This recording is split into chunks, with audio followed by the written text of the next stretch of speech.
ho kay House Speaker Martin Romualdez, sino po yung may-ari ng biniling property na naging front ho ay ang Diskaya? I'm trying to arrange a meeting with her, and kapag may liwanag na, kasi narinig ko rin na parang willing siya mag-testify. Yung may-ari, sir? Yung may-ari, yung dating may-ari. Para talagang, at least, pwede nating paghanapan o magsimula ng investigasyon tungkol sa direct connection o direct link between the Diskayas and the former speaker. Pero mag-attend na ho this coming Monday yung may-ari ng property? Sinasabi ko, nag-arrange ako ng meeting sa kanya at kung sasang-ayon siya na mag-attend, papadala namin siya ng invitation. Sino po yung source ng information na... Marami. Marami nagsasabi niyan. So ito na po yung pwedeng maging direct link at baka Yung hindi... para may pagsimulan yung kung sino man yung gusto mag-imbestiga. Against former Speaker Romualdez? Not necessarily against, but to shed light. Bakit ganun ang connection? Para pagkatiwalaan mo yung isang contractor na nasa sangkot sa, sinabi ko na to, 207.5 billion pesos na kontrata mula 2016 hanggang 2025. Napakalaki.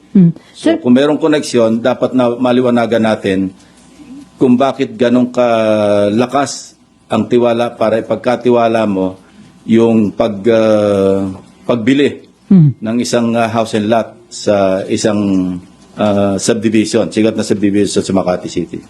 At magkano po yung amount nung... Name your price yung usapan. Gusto natin maliwanagan kung magkano talaga nagkabentahan. Pero hindi po invited si former Speaker Romualdez? As I said, pagdating sa counterpart namin sa House, mayroong parliamentary courtesy na umiiral. At pwede lang namin silang imbitahan, hindi pwedeng pilitin, through the House Speaker.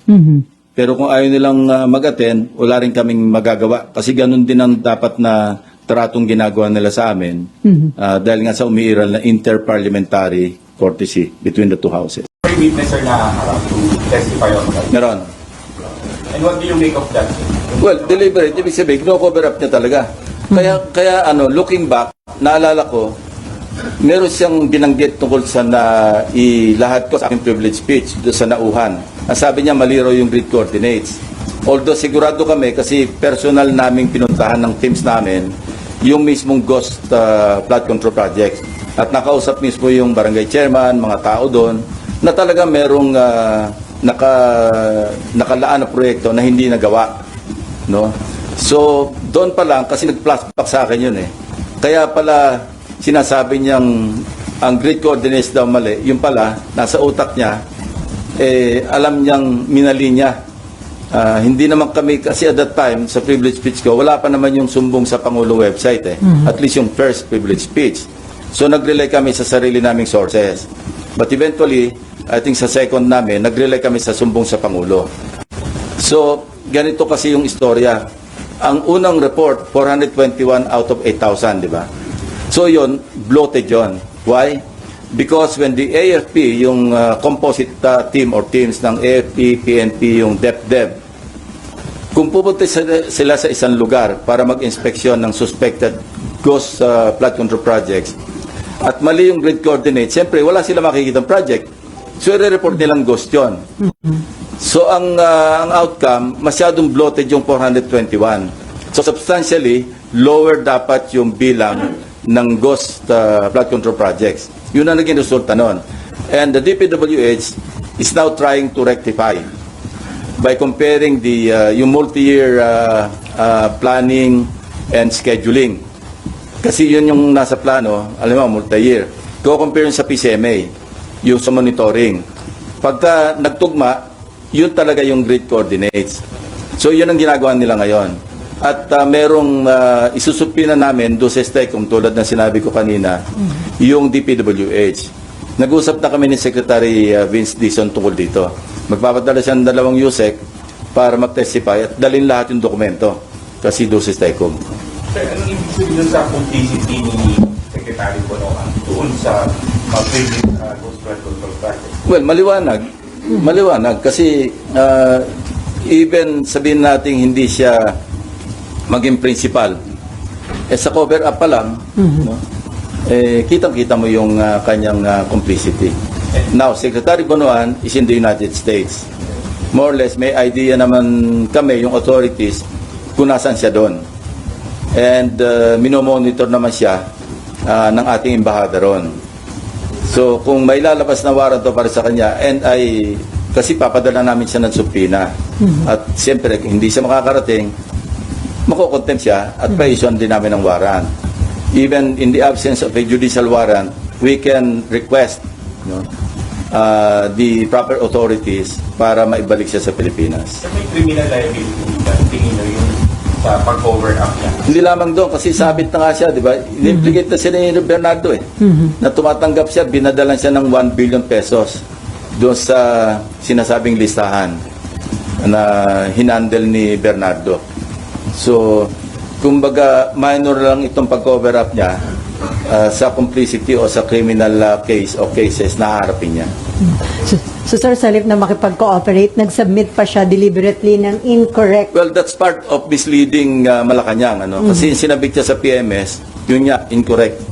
And this information came precisely from the DPWH. Kasi na-check nga nila na mali-mali. Kung isa o dalawa lang yung mali, pwedeng inadvertently na-omit, o kaya nagkamali. Pero katakot-takot daw talaga, and kita nila na deliberate yung pagsasubmit ng mali-maling grid coordinates. So, sir, lalo isipin lang- mo, sumbong sa Pangulo, niloko niya pa. So lalo lang inilubog ni Secretary Bonoan yung sarili niya dito sa issue. Akala niya, makakalibre siya. Pero yung records, hahabulin ka ng paper trail eh. Like for example, halimbawa si Speaker Romualdez, sa ngayon, as we speak, sasabihin ko pa rin, wala naman talagang directamenting nag-implicate sa kanya except Gutesa. Matibay sana kung si Gutesa na andyan, nagpunta sa DOJ, sa Ombudsman, at nag-affirm ng kanyang affidavit. Pero dahil wala siya, ngayon, kung meron si Senator Amy na ebidensya mapapakita, most welcome siya mag-attend. Huwag niyang kaming siraan na pinagbabawalan na implicate si former Speaker Romualdez. Kaya sa Lunes, kung meron siya pinanghawakan, pumunta siya, kung gusto niya, bibigyan ko siya ng isang oras para ilahad-lahat yung kanyang ebidensya kung meron. So sir, may nag-volunteer sa inyo para ibigay yung info tungkol doon sa biniling property ng... Yeah, may actually nag-volunteer. meron. Kaya nga pinaparents ko na kung pwedeng makausap yung dating may-ari para siya na mismo yung magsabi ng Detalye. ng mga detalye. Ang meeting niyo before January 19. Pinipilit kong before Monday. Para kung sakali pwede siya mag-appear Yeah. online. Correct. 19. Okay, Mayan. Sir, yung maling grid coordinates ni Sec Bonoan, so technically niloko niya si Pangulo. Hindi technically, niloko niya si Pangulo. Sir, layman's term, nag-submit siya ng grid coordinates. Sa PMS, oh. Opo. Ibig bang sabihin, sir, kung yun yung sinunod, merong project na makikita doon? Hindi. Ano- Pag mali-maling grid coordinates, siyempre, walang project doon sa grid coordinates. Mali eh. So pag inspection nitong DepEd ng AFP, ng PNP, wala makitang project, i-report nilang ghost yun. Kasi nakalista as a flood control project sa isang maling grid coordinates. Pag pinunta mo yung grid coordinates, wala ka makitang proyekto. So naturalmente, i-report nila, ghost ito, walang proyekto eh. Lalong napahamak Bloated. lalong napahamak yung DPWH, sir, kasi mali yung grid coords. Hindi, pero nire-rectify na nila ngayon eh. Nagsasagawa sila ng panibagong inspeksyon doon sa mga tamang grid coordinates. Ang naging implication lang is yung 421. Kaya nung nag-extrapolate ako, di ba? Kasi kung 30,000 lahat, sa 8,000 pa lamang mayroon ng 421, that's something like 2.5% na ghost. So pagkalaki-laki sa yung sinabi ko na possible na ghost control, flood control projects. So bloated yun, substantially bababa yun. But it doesn't mean na walang ghost flood control projects. Kasi kami mismo, may mga nakita kami eh. Sir, sabi nyo, isasampina na po siya this coming for the... Okay, so hindi siya makakarating kasi nasa US siya. Iko-contempt nyo, iwawarrant. What happens next? May huhuli ba sa May kanya? warrant siya, may legislative warrant siya na pwede siyang hulihin. So we will make arrangements with the US Embassy, the Ambassador Dave Romualdez, na kung pwede makipagtulungan, makipag-coordinate sa US authorities para maibalik siya rito. technically, maaaresto siya sa US para maharap siya dito. May harap siya dito. Unang-una, siyempre, mag-expire yung visa niya, yung stay niya. He cannot stay there forever. Kasi normally, di ba, binibigay na yung longest na stay sa America is 6 months. No? Kaya kung lalampas siya doon, magiging ano na siya, parang unauthorized na yung stay niya. So, hindi extradition, deportation ang mangyayari. Okay, before Amor, sir, nabanggit niyo doon sa Cabral files, may 5 cabinet members, di ba? Invited po ba sila sa next hearing? Hindi pa kasi alam niyo may nakiusap si Senate President Soto. Huwag masyadong marami kasi nakatunga nga lang yung iba. Hindi naman natatanong. Let's just focus on the more significant parang issues to be tackled. Anyway, mahaba pa naman. Pwede pang tumawag na susunod pagdinig kung ipapatawag natin yung mga dapat ipatawag. May report po na sinabi daw ni Congressman Leandro Liviste na inalok si Cabral na maging state witness kapalit ng pag-implicate kay dating Budget Secretary Amena Pangandaman. Doon po ba, sir, sa naging initial meeting ng office nyo sa abogado ni Cabral? Walang may gano'n. mention na gano'n? Ang na-mention lang is willing siyang mag-testify, willing siyang mag-cooperate. Kaya lang, noong mga initial information na binibigay, hindi kami nag-agree dahil sa tingin ko kulang-kulang. Kasi ang sinasabi lang doon, kinonfront namin siya tungkol sa sinasabi ni Bernardo na nadala sa kanya ng pera sa bahay niya, hindi ba? Ang sinasabi niya, katulad din noong unang meeting namin kay Bernardo, na sabi niya, Senator, hindi naman ako nagmamalinis. Siyempre, pagka birthday ko, pagka Christmas, niriregaluhan ako ng mga district engineers, regional directors, mga 100 million, mga ganon. So, doon pa lang, red flag na sa amin yon. Sino magbibigay ng birthday gift na 100 million? Maski ikaw ay undersecretary.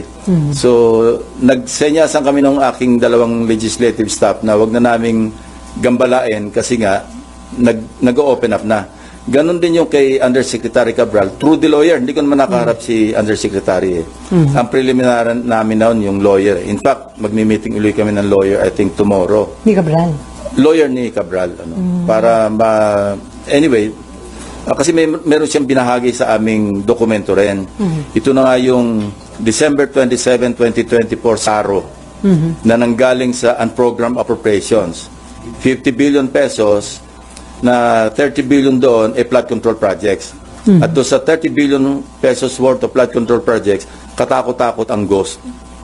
So, galing kay Undersecretary Cabral, kasama yun sa isusupi na namin doon sa STECOM, sa DPWH.